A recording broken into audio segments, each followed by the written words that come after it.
Hello, everyone. I'm really excited to be talking about this topic today.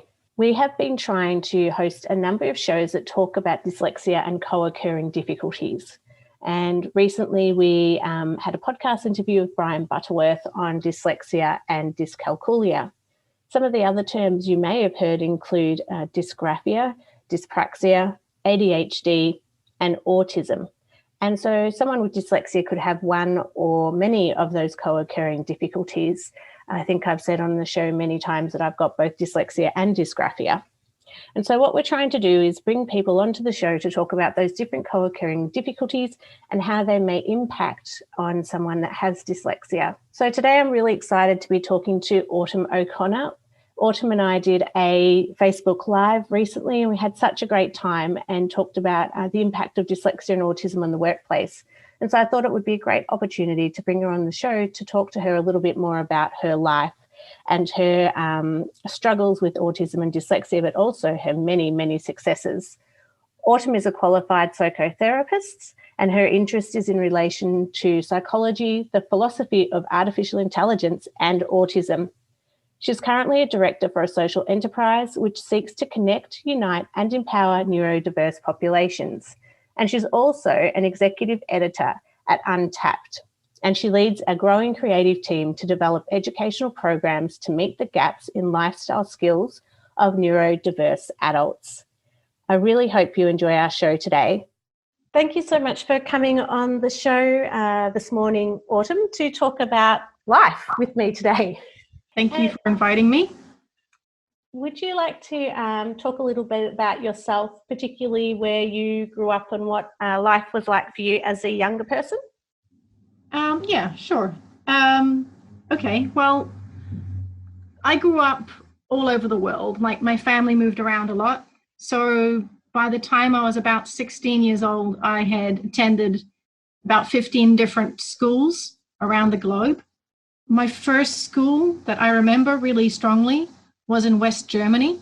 And this was at the time when the Berlin Wall was still up. So we were on the west side of Germany, the British Army side. This was really hard. And I found it really difficult actually at school overall. In Germany and Scotland, I was a really anxious, angry kid. I used to question the teachers a lot on their use of favoritism, double standards, and gender segregation.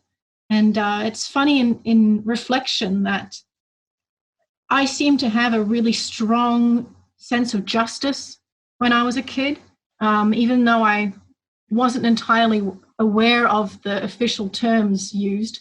I really felt angry and upset when things felt wrong or unfair, either for myself or others. And this kind of made the teachers see me as a troublemaker.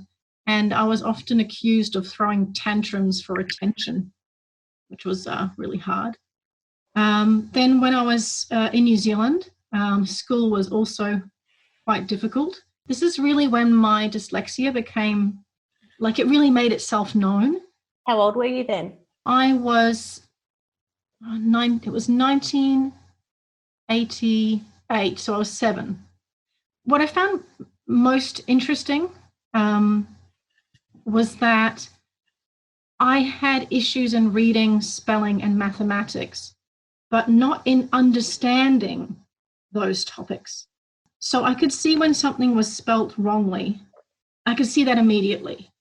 But when I went to learn new words, I had problems writing them down correctly, drawing the letters, and making the letters look like how I wanted them to look, even though I knew the word I wanted to say.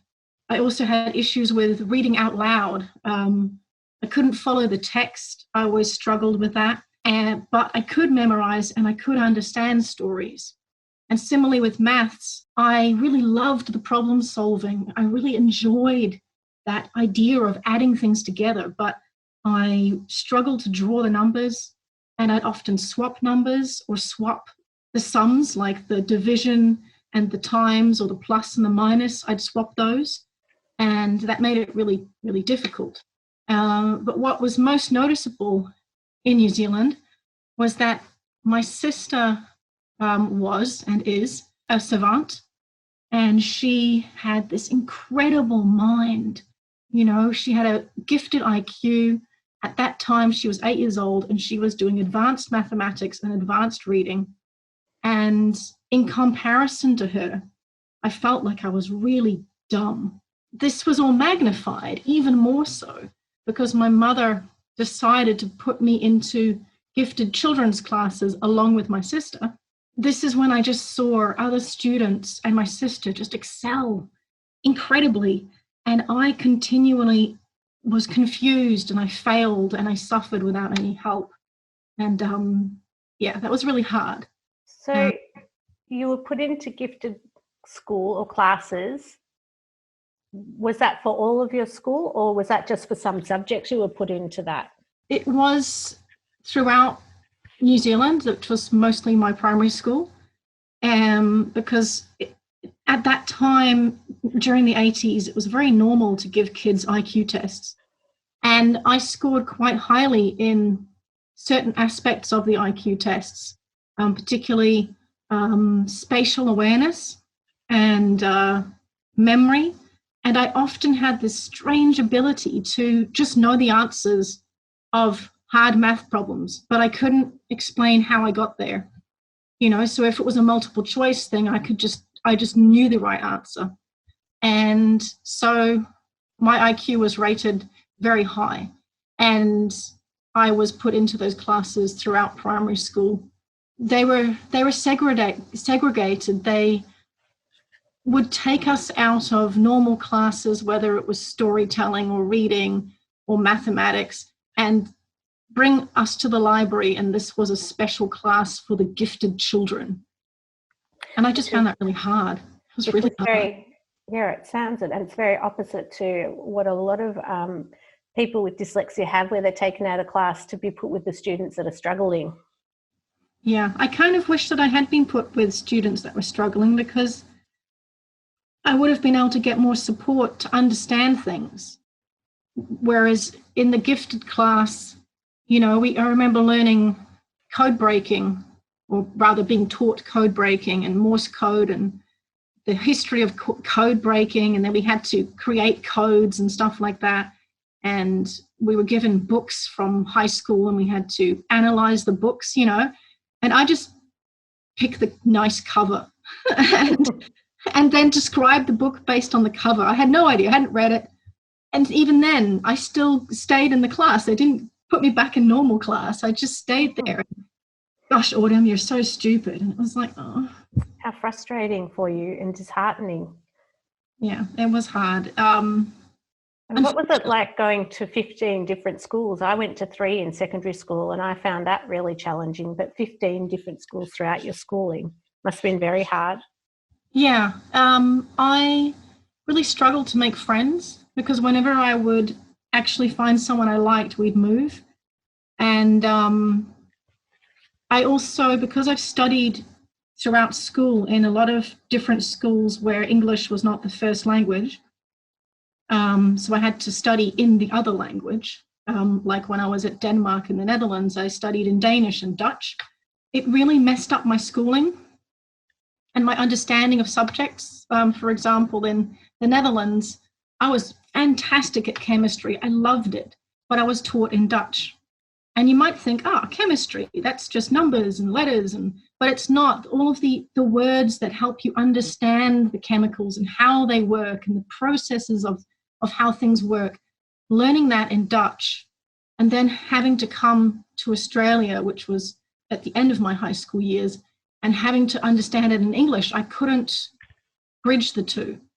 So my talent and love of chemistry in the Netherlands completely fell flat when I came to Australia, because I couldn't understand it in English, which is ironic because I am an English speaker. It just sounds like a nightmare trying to learn another language, because how long were you speaking Dutch for? Because for some people with dyslexia, picking up a second language is really, really hard.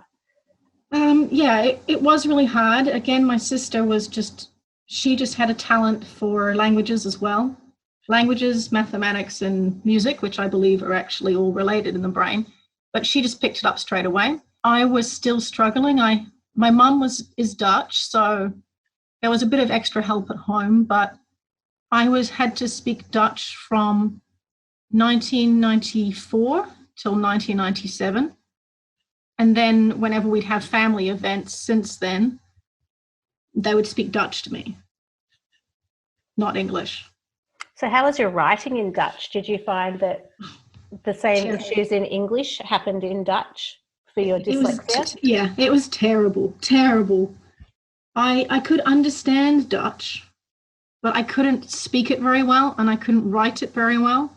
And yes, I had lots of issues with swapping letters as well, which is really bad, I found out in Dutch, because there are quite a few words that if you swap the letters around, you end up making swear words. So it was, and this is like being a little 13, 14-year-old and accidentally writing swear words it just was really awful. And also being in the Netherlands, I had to learn German, Latin, Greek, and French.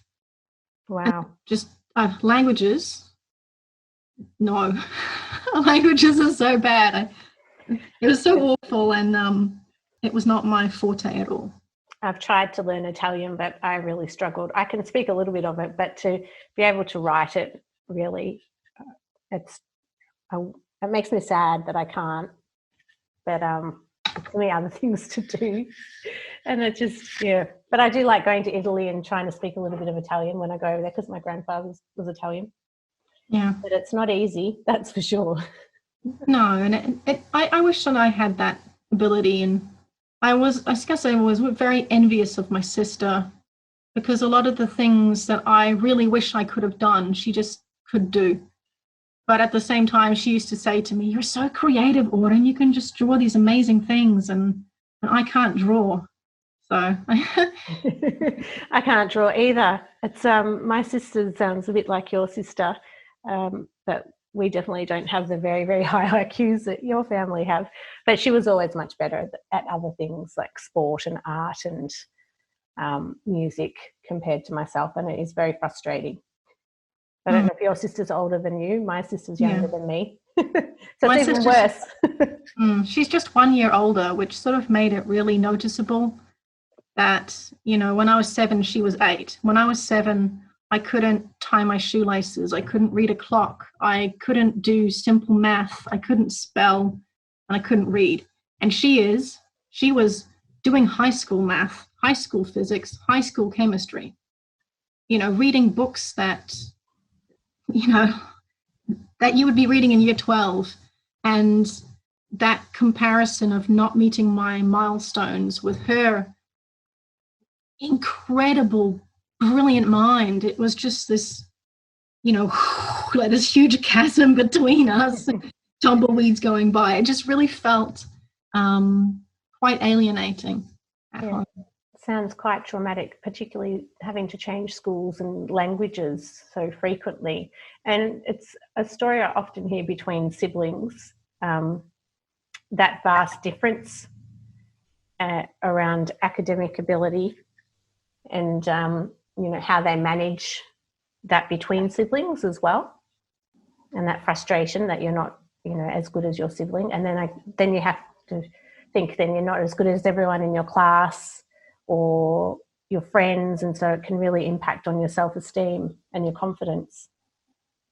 Yeah, it really did. But the funny thing is, you kind of really noticed that as an adult looking back. At the time, I just thought everybody was depressed and everybody was anxious and everybody was nervous. So I thought it was normal the way I was feeling. So I didn't flag it as this is a problem, I should tell someone. Yeah, it's interesting you say that, because I just thought it was normal that letters moved on a page, and I just thought it was normal that people couldn't spell like me or do maths like me. So I never really questioned either. Was there something until I got into university? That's when I started to really realize something was wrong. But at school, I guess because none of my friends picked on me or made a comment, that I never really thought I was different or that something was wrong. How old were you when you were diagnosed with dyslexia? Well, this is where it kind of gets different. I was diagnosed with dyslexia and dyscalculia when I was about 7. Because my parents were going through a divorce at the time, I remember attending a lot of psychologists and assessment places. So I can't quite physically remember meeting the person that diagnosed me, but Mum did tell me that I had been diagnosed, that she wasn't telling anyone, and she didn't want anyone to know I was stupid because of my dyslexia. And, you know, that really hurt. Did you have an understanding of what it was meant to have that label at that age? I had no idea what it meant, but I did know that my mum thought it made me stupid. I felt stupid because she would always tell me that I'm stupid. You know, that I couldn't do those things that apparently I should have been able to do, like read a clock and, you know, be able to spell things and things like next. Like I remember next, because I had a little spelling book and I'd walk around the house with this when I was trying to write stories, because I really wanted to write stories as a kid, and I'd walk around the house and have this little book, and then I'd get stuck on a word and go and find an adult and say, is this how it's spelt? You know? And at one point I was looking at the word next. It's this really strong memory. And I had spelt it correctly, but it looked really weird. Like it just looked like a weird word, like an X and a T next to each other, you know? Mm-hmm. So I went and asked if that was a normal word, and I was told that I was being stupid. Of course, I know what the word is. I know how to spell, you know, just leave me alone. It was this whole, and this really was a theme in my childhood with my mom. Any kind of issue I had, I was told I was making it up, or that I was being silly, or I should behave normal. It was really, really hard. Did you feel any shame? I don't know if I felt shame. I don't know if I knew what that felt like at the time, but I did have, you know, feelings of confusion. I really doubted myself, and I hated myself quite a lot. Yeah, I just remember I was so sad. I was such a sad child. Yeah, it was really hard. And yet here you are doing amazing things with your career. So how did you build that resilience to get to where you are today? Because clearly your childhood sounds extremely traumatic for you, and it's not easy for people to get out of those feelings of constant sadness. So how have you managed to become such a successful, talented woman? I don't know. I mean, in a way, it's a bit of surprise to me, but I think if I had to put my finger on something, I would say it was my therapy that I have undergone since I was about 20. You know, from that time of my parents divorcing, I remember seeing lots of psychologists and doing lots of tests. And I bounced around from psychologist to psychologist right from about being 7 right up to 19 or so. And I never really gelled with them. I always felt really labeled, stigmatized. I felt really kind of like I was being examined, like they weren't listening to me. It just felt really horrible and yucky. I always felt yucky. And then I met, or rather I was recommended, my current therapist when I was studying natural medicine, which I dropped out of, but I was studying that degree. And one of the teachers said, I really think you should see a counselor. She's really nice and friendly. You should just see her. And I started seeing my current therapist, who's a psychologist, but they got me in there because they told me it was a counselor. And she just, language. Yeah, it's amazing how it works, you know. And she, you know, she sat down. I remember the very first session, she said, why do you think you're here? And my answer was, everybody thinks I'm crazy. And she said, do you think you're crazy? And I said, no.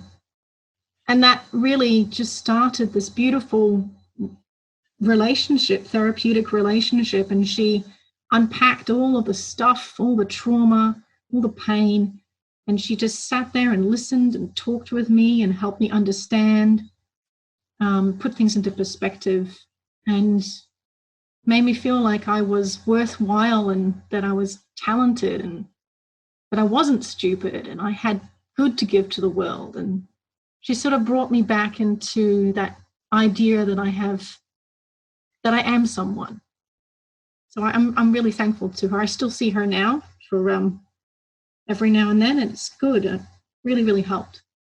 Thank you so much for sharing that. It's such an important element, I think, talking about not just the challenges we face, but the importance of accessing a counsellor or a psychologist. I often speak quite openly about my mental health challenges, particularly after I was diagnosed with dyslexia and dysgraphia. We just feel it's so important to be able to share these stories so people can feel, one, that they're not alone, and also that there is value sometimes in accessing help outside of your family and friends. Yeah. And just having that sounding board and that person to reassure you that, you know, you are okay and that you have something to offer the world. And just because you've got this one challenge doesn't mean you can't be the best person you want to be. So thank you for sharing that. I think it's a really important message for people to hear. That's okay. So you've got, you were diagnosed with dyslexia and dyscalculia. I always get that word. I struggle to say that word. When you were 7, and then as an adult, you were diagnosed with autism. Yeah, that diagnosis came really late, when I was 36, actually. And that therapist I told you about earlier, she was the one who had said to me, after we'd been working together for a very long time, she was like, I think you might be autistic. We've worked on all your trauma and there's still some issues, and I just think maybe it's autism. Go and have a look. I can give you a recommendation for, you know, the diagnosis assessment, but go have a look and see what you think. And I explored it and thought, oh God, this sounds like me. That's really weird. And then I got my assessment, which I paid for myself. And at the time I was on New Start. It was really expensive. They are extremely expensive because you have to have 3 professionals to do that assessment.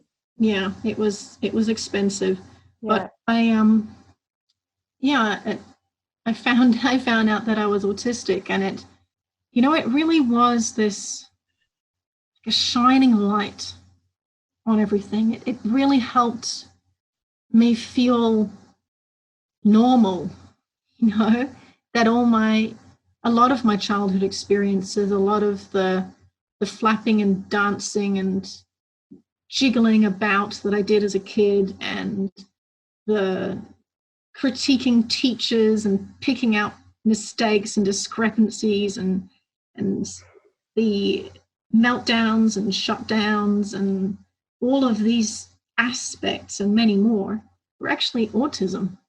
And it was like, wow, you know, like it really just answered so much for me. And that was really the turning point, I think, because after I got that diagnosis, my therapist was like, all right, Autumn, how about you try and find jobs with companies that see your autism, respect it, and reward you for having that unique way of looking at the world. And that's how I found my current job. It's how you found your niche. It's so wonderful that you've been able to find a position like that. You talked before a little bit about labels. Having a third label as such, dyslexia, dyscalculia, and then autism, you talked about how it was enlightening for you. Did it frustrate you that you had another label, or it was just you were so relieved to find out that this was the underlying cause of a lot of the challenges you were having outside of your reading and writing? I was really relieved, actually. The thing that made it hard was my mother's reaction, which, if you get a gist of it, it wasn't great. She likened me to a retard. She talked about Rain Man. She didn't want people to see me as even more stupid. There were all these sort of negative self-talk things coming through, but I didn't see that. You know, I could recognize that she saw that in me, but I didn't see it. I could actually see the positives, and the label felt like a badge of honor almost. And then by finding out about the autism and talking to that diagnosing psychologist and mentioning the earlier dyslexia, I actually gained a lot more, like I felt empowered to have dyslexia, to be autistic. Like it sort of felt like when you're in the military and you get these little stripes and they all mean really positive things, and you walk around with like, look at me, I did this and that. It felt like I had these little badges, and it was like, woohoo, look at me. So it actually was, I felt really good about it, and I wanted to tell people. That's such a positive way of looking at it and framing it, because it's quite common that people with autism have dyslexia and people with dyslexia can have autism. And we don't always, hear the positive sides of either, though there is a lot more talk now around neurodiversity, and autism is really leading that, particularly in Australia. But, to hear you frame it in such a positive way, I think is wonderful, and I think that will really inspire our listeners. Do you, working in a organisation where you can be your true authentic self, how has that helped you navigate having autism and dyslexia? That's an interesting question. I feel as though being one's authentic self is really the peak of existence. I'm going to take a bit of an analogy here. I struggled for many years to find a relationship, like a love romantic relationship that was positive and healthy. And then when I met my partner, who I'm currently with, the reason why it really worked, no matter our differences, was the fact that I could truly be myself, and that was accepted, and that he could truly be himself, and I accepted that. And I think that authenticity, the being able to be who you are in all your weirdness and all your craziness and all your loveliness, that actually is what gives you the strength to do more, to achieve more, to be more in my relationship, but also in my work situation.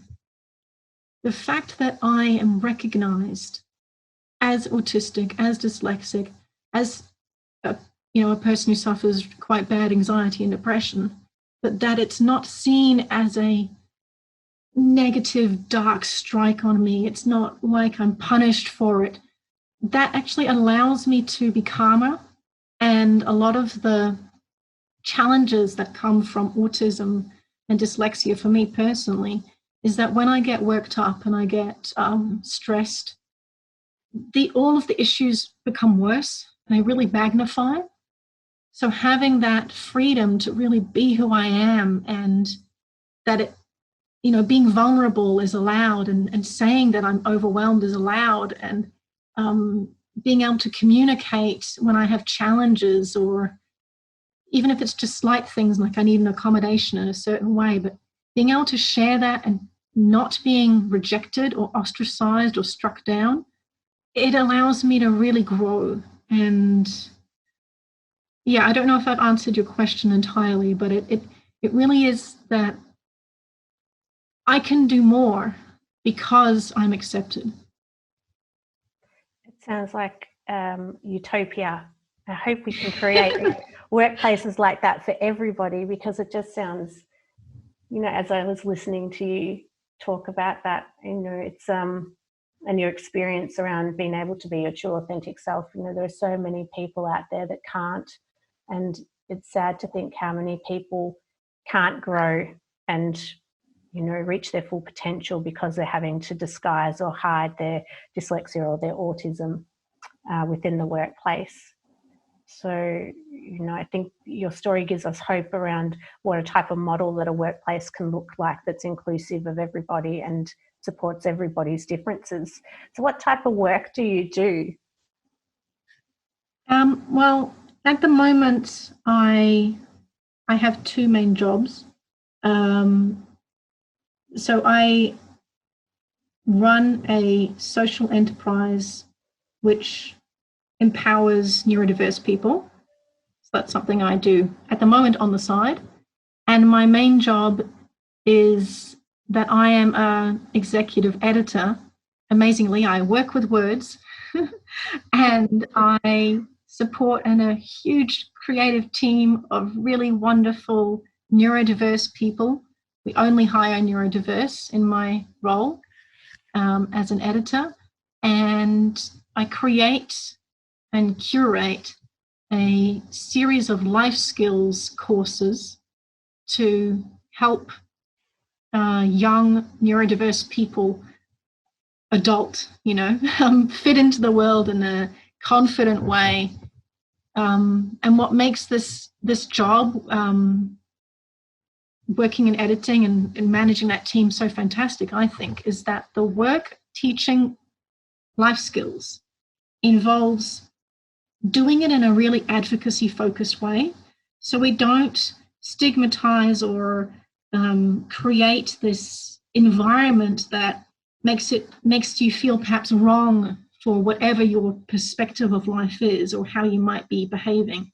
But we just offer all these different examples of ways that could help you and strategies that could help you cope or improve. And it's a very inclusive set of courses. And I really feel like, well, I feel two things there. I feel very sad that I didn't have it when I was a kid, because I really wish I had something like that. But I also feel really proud to be doing something that has such a far reach and can do so much good for the world. That sounds fantastic, and I'm really excited that we'll be able to share that with our listeners, the work that you're doing. And it's so important, the life skills, because we don't get taught them at school. And I think for people with autism, but also people with dyslexia, life skills is really important, because we need to be able to manage our money, and we need to be able to read a contract, and we need to be able to be able to relate to people and be able to articulate ourselves. And so that gets lost in the mix of academia when, at some point academia doesn't serve you anymore, and you need to be able to manage day to day. And I think that's what's really been lacking. So the work you're doing is amazing. Congratulations. Thank you. The work you're doing with Untapped, that is another fantastic initiative that initially was focusing on autism, but you're broadening that out to more neurodiverse, the whole neurodiverse group. Mm-hmm. Is that correct in saying? Yes. The editing and curating of the life skills work is under Untapped. Oh, that's under Untapped as well, is it? Yeah, that's Untapped, but we have created a sort of side business which is called Be Your Best Academy, and that's where we run all of our courses through. Right, okay.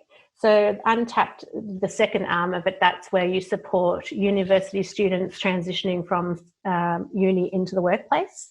Yes, that's correct. Can you tell us a little bit about that?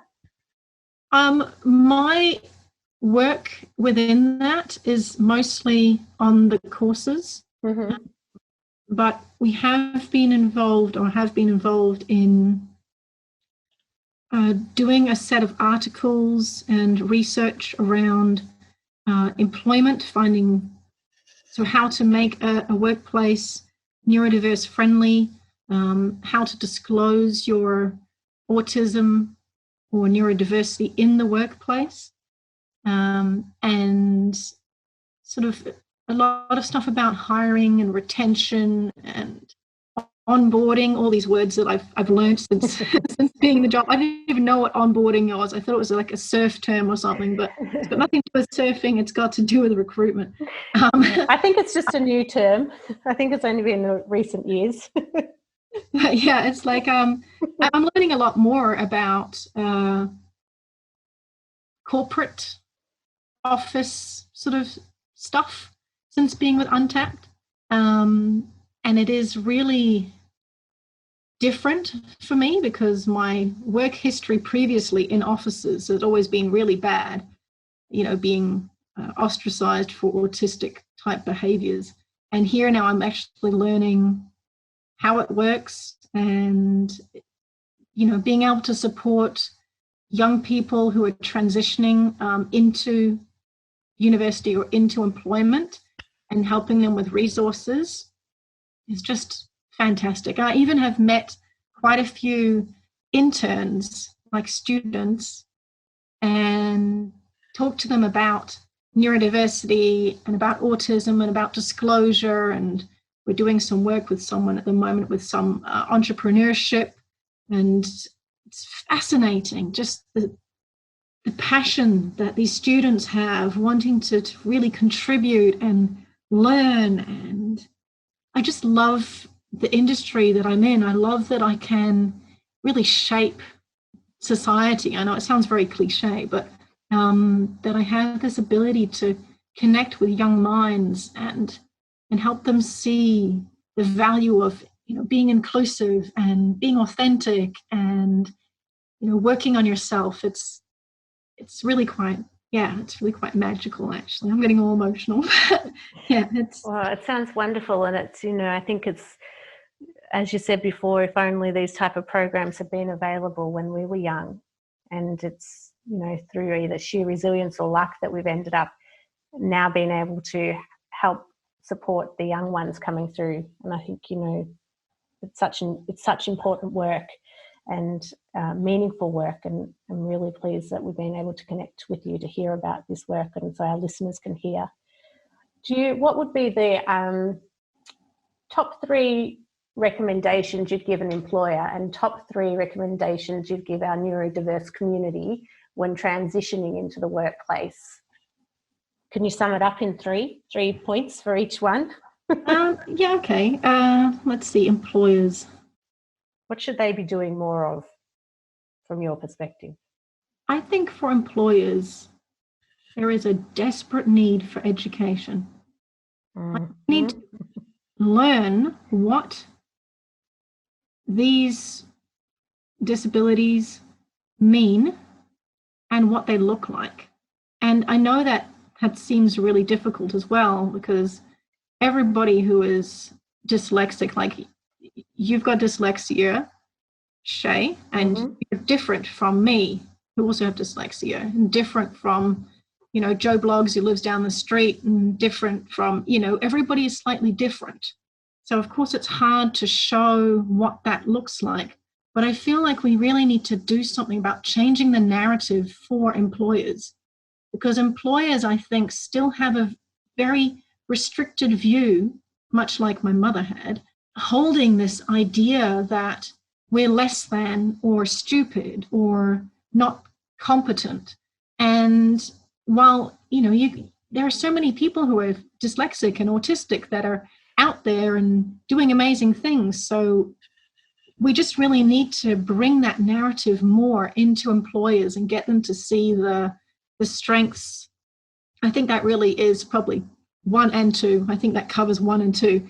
And then the 3rd point for employers, I think that they need extra help bringing someone into the workplace, this transitioning someone into the workplace. So when you can understand someone's stuff, it doesn't necessarily mean that you're then completely able to help them. There needs to be more awareness around that, and programs like Untapped has some programs where they talk companies through how to bring an employee on board and how to create a program that really supports them, that really supports the new employee, the autistic or dyslexic or otherwise neurodiverse person. And those programs, I would love it if they were just standard recruitment policy. You know, at the moment there's a lot of new programs popping out, like an autism pod, the DXC pods. There are specialist earn pods. Exceptional, I think, also has some autism recruitment things. So there are some places that are specifically looking. There's even a disability angle you can get in through the Australian government that allows you to say that you have a disability and get a special type of recruitment. But I would love it if it wasn't this segregation in order to be accepted. So this is, of course, where we're eventually trying to get to, so that being diverse in whatever your neurotype is, that is just okay and accepted and seen as valuable. But definitely where we are right now, employers need help designing these programs and learning how to treat the employee who is neurodiverse. Do you think there's some conflicting information? I've been doing some work with someone from the UK around neurodiverse, and she used the term neurodivergent. Do you think there's our language needs to change around so that it's simpler in the workplace for employers to understand what we're talking about? Yes and no. I think that it's important to be clear and concise when talking to employers, but while it is complex, I feel like that kind of represents a lot more the nuances and, you know, flavors of being neurodiverse. So having that is complex. It's not easy. It's not beautifully clear cut. You know, if you're an autistic person, you're not just taking everything literally and having meltdowns. It's not that easy. That might be one person's experience, but that's not every person's experience. And I sort of feel like, in a way, language has the ability to bridge so many divides, and perhaps the complexity of it might help people to understand the complexity of the experience as well. Do you think by putting us all together and saying that we're all neurodiverse, whether it's dyslexic, autistic, ADHD, OCD, if you put us all together, do you think that waters down our individual strengths but also our individual challenges? Ooh, the tough questions are coming out. I know, and we've already been talking for a long time, but I'm so excited to be speaking to you about this topic, because it's the first time we've been able to bring dyslexia and autism together in a way. It's and I think as the language changes, the Dyslexic Foundation is using, you know, more and more the neurodiverse term, but I also wonder if then sometimes we get watered down, and maybe if we get all grouped together, that then employers will just, you know, kind of one size fits all in a way, because you're neurodiverse. So then you just go on this program where actually there are significant differences depending on your diversity and strengths compared to a different. So autism has similar characteristics as someone with dyslexic, and then we kind of pair off into our own specific issue. Yeah, I see where you're going with that. And I actually, when you think about like that, I actually have noticed that already, just even in our writing. So when we first started our courses, they were aimed at autistics, and all of our research was about autistic experience, autistic and life skills. And then we were maybe about 3 or 4 months in, and the flow down from management was, it has to be neurodiverse. And then it was really hard to find research. You know, people don't research neurodiverse people because from a research perspective, that would be really hard to group everyone together. As you said, you can't have dyslexic and OCD and ADHD all together and call them the same thing. So something that I try very hard with our work is to tease out the different experiences. So when we are talking about neurodiverse, we might quote a research study that has autism, and then quote a research study which is ADHD, and quote a research study that is dyslexia, and then kind of bring up all of those similarities through executive functioning, where there might be difficulties and strategies and stuff. But in the wider world, I am concerned as well, because I have noticed, even I've actually been asked the question, isn't autism neurodiversity and neurodiversity autism? It's like, no, it's not. You know, I think that, it's like when my boss goes out and talks to companies and introduces them to the idea of having a neurodiversity program, he actually has to define neurodiversity and talk about all the different neurotypes and give some strengths and weaknesses about them. So people go, oh, neurodiversity includes autism and dyslexia and ADHD and OCD, and you can even have acquired neurodiversities, you know. So there is this lack of understanding. As I said before, we really need education of the general public, but also of employers. So thinking of then employees that are neurodiverse moving into the workplace or are already in the workplace, what would be some of your suggestions for them and how they manage, or how your work can support them? Could be two questions in that one, sorry. Okay, so it's how do they manage transitioning? Yes. And then how could our work help them? Could your program, your life skills program, could that help them in coming to that as well? Okay, well, I'll answer them one at a time because otherwise I'll get confused. That's fine. I'm confusing you and myself. With transitioning into the workplace or into university, whatever it is that you most want to do as a neurodiverse, dyslexic, autistic, ADHD person, I really think, if we stick with the top three, one of the most important things is you have to know you. And I talked before about mental health with my experience of being in therapy, but it is something that I think is really, really important. Because so many of us who have disabilities and neurodiversities have struggled through school, through finding a job.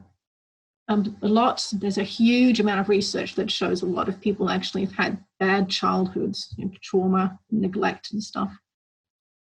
And when you carry all of that all the time with you, all the time, it makes sense your anxiety is going to get worse, your depression is going to get worse, your coping strategies will just go down the toilet, and working on yourself, working on understanding what's been happening in your life in the past, but also on knowing who you are as a person and being okay with that, that is so powerful.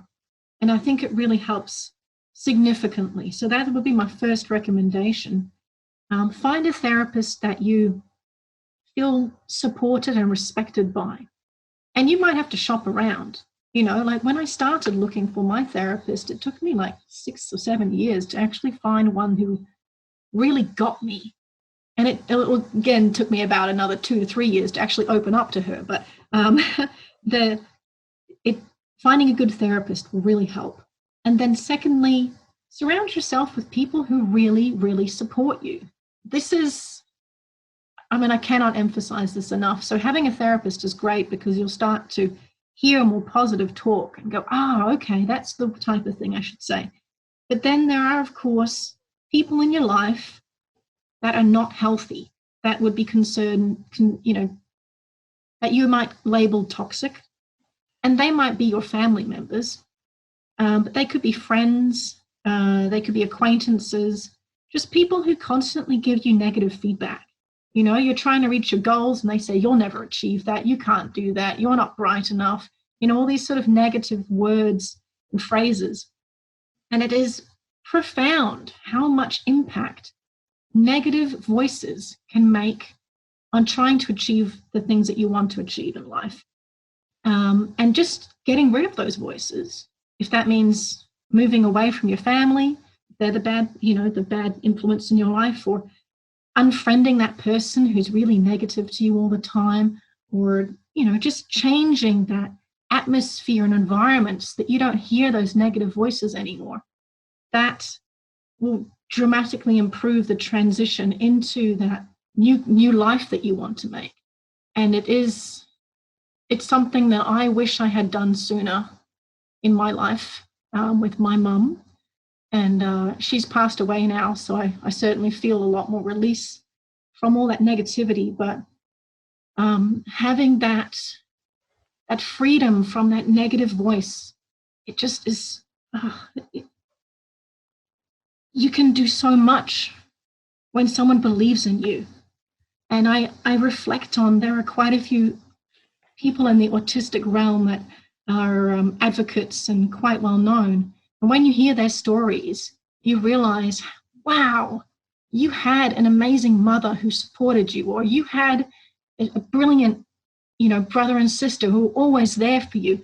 And it makes sense that they were able to achieve these amazing things because they had this positive voice constantly giving them the goodness and spurring them on.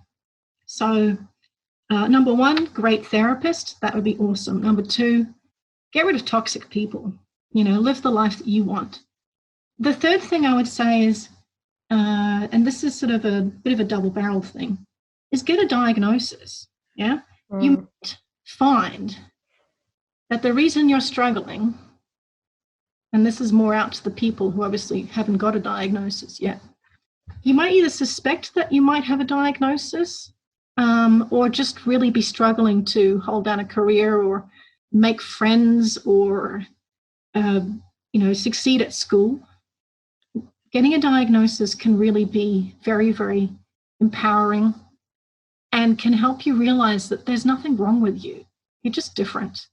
And this is something that, yes, it's hard to get, it's expensive to get, it's frustrating, you have to go through lots of tests, you need to talk to people about your pretty horrible problems, but having a diagnosis can just help so much.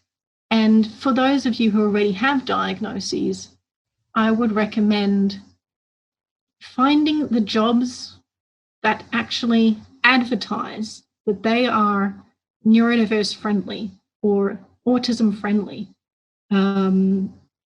This may be because they are a company like Untapped that actually is out there saying, hey, we're here for you. But it could also be other companies that just have, like Google has an autism program. So it's sort of, they may not be out there saying, hey, we're really inclusive, look at us, we're really awesome. But they do have this avenue that shows that they are welcoming. And it might just take a bit more research, but use it to your advantage. If you have a diagnosis, find the places, the companies, the universities, the colleges, the schools that welcome your diagnosis. And then say, hey, I've got a diagnosis. Look at me. I'm over here. I've got dyslexia. I have some struggles. How can we work together to make this better? And you'll find these doors just open up. And wear your badge with pride. Yeah, it is. Don't go and make it about, a poor me. You should never pity yourself and try to get pity from people based on your diagnosis. But I think it is important to recognize that it's part of you. And it's not a shitty part of you. It's not it's not an evil part of you. It's not a bad part of you. It's just part of you. Like you might have brown hair or brown eyes or, be a little bit, have thighs that you may not be super happy about. But the fact is that's you. That's you, and it's fine. And so that diagnosis is part of that. And I think it should be celebrated. Well, I think that we should end our interview on that note because it's such a positive way to end. And I think that, celebrating our differences is so important. And for those who want more information on your program, we can put that up on the website as well so they can have a look.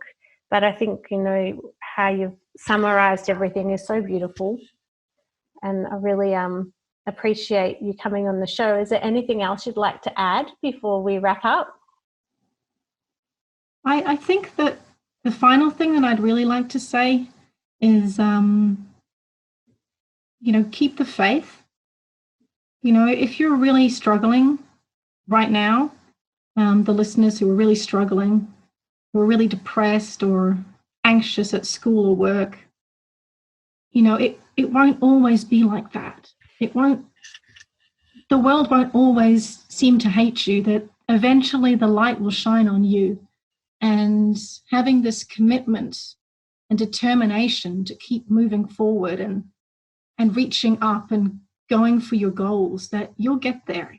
I have suffered so much in my life, and it took me pretty much until I was 37 to just get out and change things. But in the past 2 years, I feel like I'm living a new life, and I think that you can too. And I don't want to sound really like happy clappy or anything, but you just have to keep the faith. You have to believe that there is a way, and just keep moving forward, because I think you can be your best. I think you can make it. And I think, you're right, the best is yet to come. And for you to have gone through all those struggles and challenges throughout your life, and to come out at where you're at now with both your work, but feeling so rewarded with what you do, and being able to live your authentic self is something that we all strive to do. And I think your story really is an example of how we're able to do that. So thank you so much for sharing it today. It's just been such a joy and a pleasure to speak to you and to learn more about your story. And I think it's going to be really valuable for our listeners to hear your journey, but also where they can get extra support through your program, and also if they're transitioning from uni into work or from school into uni, that they've got that support through Untapped as well. So thank you so much for coming on the show. I hope you have a wonderful afternoon and you stay well during lockdown. Hopefully we'll be able to meet in person at some point once we're out of this pandemic. Yes, I think that would be lovely. Thank you so much for having me. It's been really nice. Thank you so much for listening to our show today. I hope you enjoyed it as much as I did, speaking with Autumn and learning more about dyslexia and autism. To find out more about Autumn and all the wonderful work that she does, head to deardyslexic.com. If you haven't done so already, make sure you've signed up to our mailing list so you can keep up to date with everything we're doing at the Foundation. Sign up at deardyslexic.com. And don't forget, if there is anything at all you've heard today that was distressing, you can contact the Dear Dyslexic Foundation's helpline on 1800 589 667 or Beyond Blue on 1300 22 4636. And there's also Lifeline that you can contact on 13 11 14. Thanks for listening, and bye for now.